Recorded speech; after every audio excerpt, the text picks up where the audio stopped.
আমরা কিন্তু বিভিন্ন ফাংশনের লিমিটিং ভ্যালু বের করি।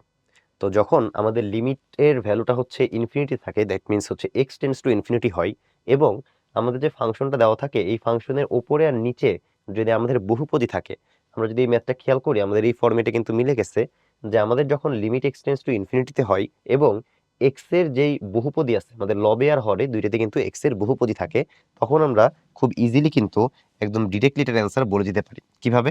আমরা একটু দেখি যে আমরা কিভাবে আসলে এটা ডিরেক্ট অ্যান্সার বলে দিতে পারবো যখন আমাদের লিমিটের ভ্যালুটা ইনফিনিটিতে থাকবে। আচ্ছা, তো আমরা খেয়াল করব যে এই পুরো ফাংশনটাতে এক্স এর সর্বোচ্চ ঘাত কত। তো আমরা দেখতে পাচ্ছি লব আর হর মিলায়ে এক্স এর সর্বোচ্চ ঘাত কিন্তু 2, ওপরে আর নিচে এই 2 এর চেয়ে বড় কিন্তু আর কোনো ঘাত নেই।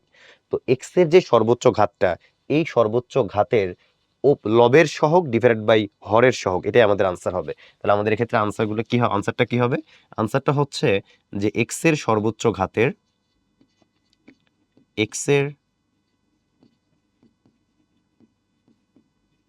সর্বোচ্চ ঘাতের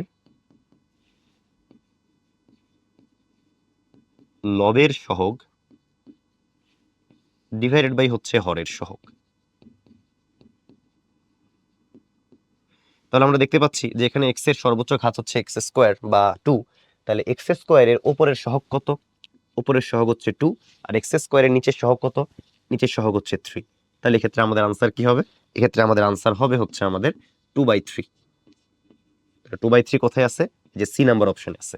তাহলে এ ধরনের বহুপদী যখনই থাকবে লবে আর হরে দুইটাতেই বহুপদী থাকবে, আর আমাদের চলকের মানটা মানে এক্স এর যে ভ্যালুটা সেটা হচ্ছে ইনফিনিটির দিকে যাবে, তখন আমরা ডিরেক্টলি কিন্তু এই ফরম্যাট বা এই টেকনিক দিয়ে আমাদের এমসিকিউ গুলো সলভ করে ফেলতে পারি।